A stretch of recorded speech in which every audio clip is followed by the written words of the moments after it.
मेरे बच्चे को खांसी बहुत आ रही है और तबीयत ठीक नहीं है। डुकू बेटा आँख से आंसू निकल रहे हैं।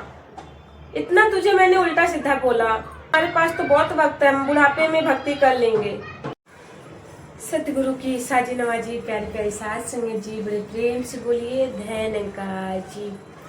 कैसे हैं आप सब? मालिक सभी को स्वस्थ रखे, अपने चरणों से लगा के रखे, ये अरदास यही प्रार्थना है जी। और संतो आज आप जी के चरणों में एक बहुत ही प्यारी सी साखी लेकर आए हैं, निरंकारी साखी, जो कि एक स्टोरी है एक भक्त की। और उसका विश्वास जो था सतगुरु के प्रति, वो इस साखी से इतना अच्छी सीख मिलने वाली है कि मेरे बच्चे को खांसी बहुत आ रही है और तबीयत ठीक नहीं है। डुकू को अभी जस्ट सुलाई हूँ कि उनको सुला के थोड़ा सा वीडियो बना ले। तो देखिए लग रहा है बेटा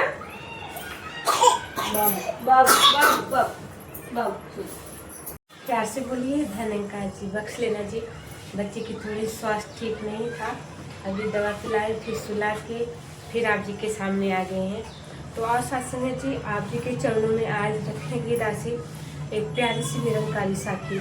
तो आशा है इस साखी को आप लोग पूरा सुनेंगे। देखिए, हम स्टोरी से, हम साखियों से बहुत कुछ हमको सीखने को मिलता है।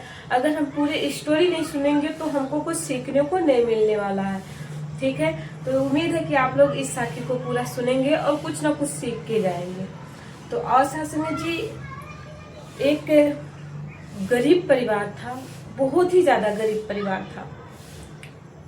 और वहां उस घर में एक बेटी रहती थी जिसका नाम था राधा। और वो राधा प्रभु की भक्ति बहुत करती थी, हमेशा उनकी सिमरन करती रहती थी, हमेशा शुक्राना करती रहती थी। और उनके माता पिता बहुत गरीब थे, बहुत निर्धन थे।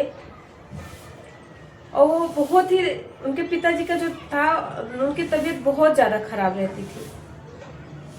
तो ये जो राधा जी थी, जो बेटी थी, वो हमेशा सिमरन करती रहती, हमेशा काम सब कुछ करके बस सिमरन करने बैठ जाती थी। तो ऐसे करते करते कुछ दिन बीता और पता चला कि बगल में कुछ दूरी पे संगत हो रही है। तो जो बिटिया थी अपना नहा धो के तैयार होके संगत जाने के लिए माँ से बोली। तो माँ को उतना भरोसा नहीं था संगत के ऊपर, वो जैसे प्रभु भक्ति से दूर रहती थी माता जी। और जो बिटिया थी वही प्रभु के चरणों में लगी रहती थी हमेशा। तो माँ से बोली, माँ चलो ना, आप भी संगत चलो। तो माँ बोली, तुमको जाना है तो तुम जा सकती हो, मुझे नहीं जाना है। तो और साथ संगत जी, बिटिया चली गई संगत, और संगत में प्रवचन सुन रही थी। तो उसमें महात्मा जी ने एक चीज बोले, भक्ति ऐसा करो कि मुश्किल घड़ी में भी इस परमपिता परमात्मा से विश्वास ना टूटे, हमेशा विश्वास बना रहे, हर एक स्थिति में विश्वास बना रहे, चाहे कोई भी हाल हो। भक्ति ऐसा करो।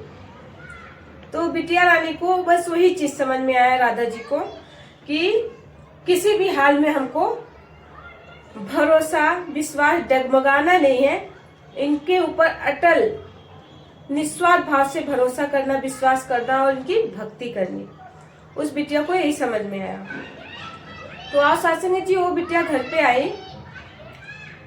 घर पे आने के बाद फिर अपने दिनचर्या में लगी रही।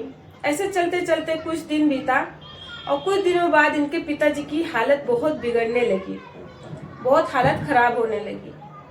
तो इनकी माताजी इनको बहुत उल्टा सीधा सुनाने लगी कि अगर तेरी भक्ति से ठीक हो जाता सब कुछ, तो अब तक बहुत कुछ ठीक हो गया होता, तेरे भक्ति से कुछ नहीं होने वाला है। तो जो बिटिया रानी को बहुत मन को दुख पहुंचा कि माँ क्या बोल रही है। तो उन्होंने कुछ उस टाइम जवाब नहीं दिए। और वो रात को जब सोने गई, सत्संग जी और बिटिया जब बिस्तर पे बैठ गई और उसके बाद में आंखें बंद करके पहले तो सिमरन करते थे हर रोज, लेकिन उस दिन आंखें बंद करके और भी प्रेम से इस मालिक के चरणों में सिमरन करने लगी। उनके मन में जो भी भाव था, जो भी अरदास थी, वो करने लगी और आंख से आंसू निकल रहे हैं, लेकिन फिर भी चेहरे पे स्माइल रखी है और अरदास कर रही है, सिमरन कर रही है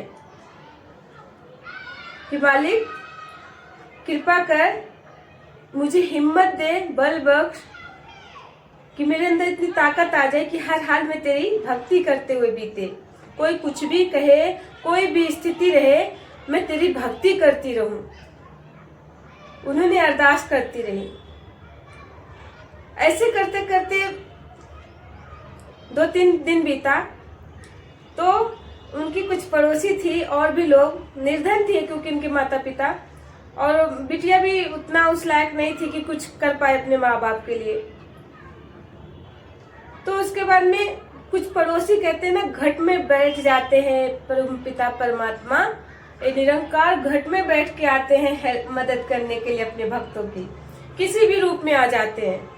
तो ठीक उसी प्रकार से राधा जी के पिता का जो तबीयत खराब थी, उनके पड़ोसियों ने कुछ दवाइयां दी और भी लोगों ने, बहुत लोगों ने मिलकर उनकी मदद की। और ये जो राधा बिटिया थी वो हमेशा अरदास करती और खुश रहती, स्माइल रखती चेहरे पे और शुक्र करती, कोई कुछ भी कहता शुक्र करती। ऐसे करते करते कुछ दिन बीता। उसके बाद में देख रहे हैं कि पिताजी की हालत का, तबीयत जो था वो सुधार हो रही है और ठीक हो रहे हैं, और ठीक हो गई कुछ दिन में ऐसे चलते चलते। तो सत्संग जी उनकी माता जी बोली, बेटा इतना कुछ हुआ, इतना तुझे मैंने उल्टा सीधा बोला, इतना कुछ हुआ, फिर भी तेरा भक्ति कम नहीं हुआ, तू तो उससे भी ज्यादा भक्ति करने लगी। तो उन्होंने बोले, भक्ति कोई सौदा नहीं है माँ कि हम सौदा कर रहे हैं भक्ति से। भक्ति तो समर्पण है, खुद को समर्पित कर दो निरंकार के प्रति। तो आज सत्संग जी वो बोली, तू तो बहुत अच्छी अच्छी बातें करने लगी, कहाँ से सीखी ये सब चीजें, कहाँ से तेरे को इतना दिमाग आया, कहाँ से इतने अच्छे अच्छे विचार आए तेरे दिमाग में। बोले, माँ जहाँ मैं संगत जाती हूँ वहां से हम सीख के आए, जहाँ आप नहीं जाते हो। तो आज सत्संग जी उनकी माता जी बोली, बेटा मैं भी चलूंगी संगत। तो भी संगत गई। तो संगत में महापुरुष भी यही समझा रहे थे कि भक्ति में कोई सौदाबाजी नहीं करना चाहिए। कोई सौदा नहीं है भक्ति करना कि हमारा ये काम हो जाए तब मैं भक्ति करूंगी, या फिर मैं भक्ति कर रही हूँ तो भगवान ये काम हो जाए, ये चीज ऐसा हो जाए, बस मन हमारे मन मुताबिक हो जाए। ये तो कहीं ना कहीं अहंकार हो गया। तो भक्ति कहाँ है?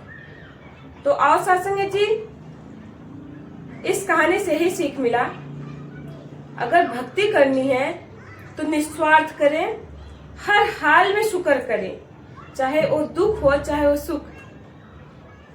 सुख में भी भक्ति करें और दुख में भी भक्ति करें, हर पल भक्ति करें। भक्ति का कोई टाइम नहीं होता है, कोई एज नहीं होती है कि हाँ हम बुजुर्ग हो जाएंगे तब भक्ति करेंगे, अभी तो हम बच्चे हैं, अभी तो हमको बहुत कुछ करना है। भक्ति का कोई एज नहीं होता है। हम जितना इनका शुक्र करें इस परम पिता परमात्मा का, उतना ही कम है। सत्संग जी देखिए, जिंदगी का कोई भरोसा नहीं है कि जो हम सोच के चलते हैं कि अरे हमारे पास तो बहुत वक्त है, हम बुढ़ापे में भक्ति कर लेंगे। जिंदगी का कोई भरोसा नहीं है, कब विश्वास निकल जाए।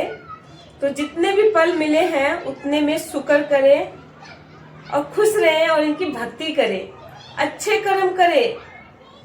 ऐसा कभी ना करें कि अपने वजह से किसी और के आंखों में आंसू आए। अगर हम किसी के लिए एक आंसू देते हैं तो हमारे जीवन में अनेकों आंसू आएंगे।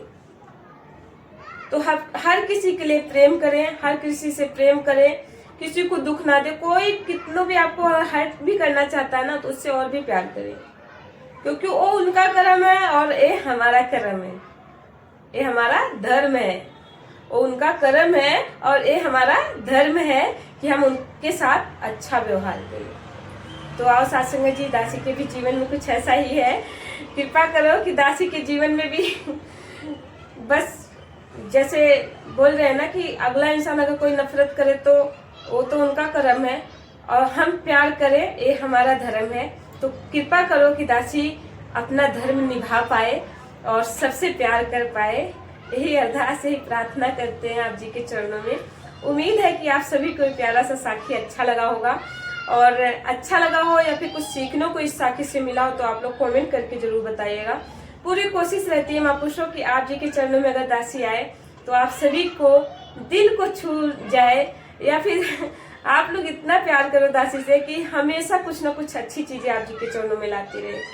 और दासी बहुत खुशनसीब अपने आप को समझती है कि आप लोग इतने प्यारे प्यारे संत दासी को अपने चरणों से लगाए, इतना प्यार करते, इतना सपोर्ट करते हो इस चैनल पे। तो ऐसे ही आशीर्वाद प्यार देते रहना। आप सभी को जैसा भी ये साखी लगा आप लोग कमेंट करके जरूर बताइएगा। मिलते हैं अगले वीडियो में, तब तक के लिए धन्यवाद जी।